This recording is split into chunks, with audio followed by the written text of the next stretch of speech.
पालकाची ही रेसिपी जर तुम्ही एकदा बनवली तर मला खात्री आहे की तुम्ही आठवड्यातून एकदा तरी ही नक्कीच बनवणार. त्यासाठी काय करायचं, एक जुडी पालक निवडून घ्यायचा, त्याची पाणी घ्यायची, ती स्वच्छ धुवून घ्यायची. त्यानंतर काय करायचं, एखाद्या पातेल्यामध्ये नाहीतर कढईमध्ये पाणी गरम करायचं आणि त्याच्यामध्ये आपल्याला ही पाने वाफवून घ्यायच्या. जास्त पण आपल्याला शिजवून घ्यायची नाही, थोडीशी अशी 5 ते 10 मिनटं आपल्याला ही वाफवून घ्यायच्यात. हे बघा अशा पद्धतीने. जास्त जर शिजवली तर काय होतं, ती पाने काळी पडतात. हे बघा मस्त अशी वाफवून घ्यायची.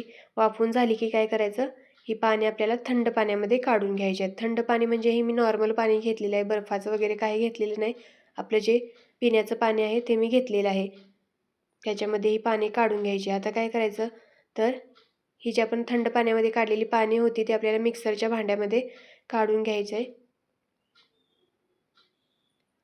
आता ह्याच्यामध्ये आपल्याला चिमूटभर साखर टाकायची आहे. साखरेमुळे पालकाचा कलर अजिबात काळा पडत नाही आहे, तसा तो हिरवागार राहतो आणि जाडसर असं ते मिक्सरमधून बारीक करून घ्यायचं आहे. त्याचबरोबर आलं, लसूण आणि मिरची पण आपल्याला बारीक करून घ्यायची. आता काय करायचं, कढई घ्यायची, त्याच्यामध्ये 3 चमचे तेल गरम करायचं. त्याच्यामध्ये अर्धा चमचा मोहरी, अर्धा चमचा जिरे, त्याचबरोबर लाल सुक्या मिरच्या, बारीक चिरलेला कांदा, त्याचबरोबर कढीपत्त्याची पाने घालून घ्यायच्या. त्याचबरोबर आपण जे बारीक केलेलं आलं, लसूण आणि मिरचीची पेस्ट होती ती पण घालून आपल्याला 1-2-3 मिनटं परतवून घ्यायचं आहे. म्हणजे मिरचीचा जो हिरवट असा वास असतो तो निघून जातो आणि आमटीला खूप छान चव येते. त्यानंतर काय करायचं, त्याच्यामध्ये आपल्याला 2 चमचे बेसन पीठ घालायचं आहे. बेसन पीठ कशासाठी घालायचं, तर आमटीला छान असा दाटसरपणा येण्यासाठी, त्याचबरोबर आमटीला छान अशी चव येण्यासाठी. तेही 2-3 मिनटं आपल्याला परतवून घ्यायचं आहे.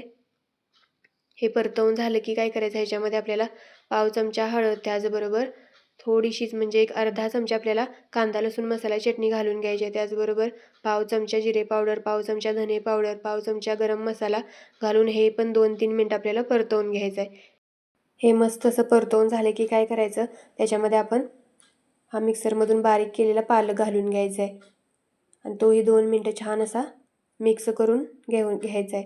त्याच्यानंतर काय करायचं, तर गरजेनुसार थोडंसं पाणी घालायचं. जास्त पण पातळ आमटी बनवायची नाही आपल्याला, थोडीशी मीडियम ठेवायची म्हणजे छान लागतं. त्यानंतर त्याच्यामध्ये चवीनुसार मीठ घालायचं, थोडीशी हाताने चोळून कसुरी मेथी टाकायची आणि झाकण लावून एक 10 ते 15 मिनटं आपल्याला शिजवून घ्यायचं आहे. हे बघा मस्त अशी त्याला उकळी फुटली की पालकाची आमटी आपली तयार होते. मस्त अशी दाटसर आमटी तयार झालेली आहे आणि कलर आहे तसा पालकाचा राहिलेला आहे. शेवटी थोडीशी कोथिंबीर टाकायची. इथं आपली मस्त पालकाची आमटी तयार आहे, करून बघा.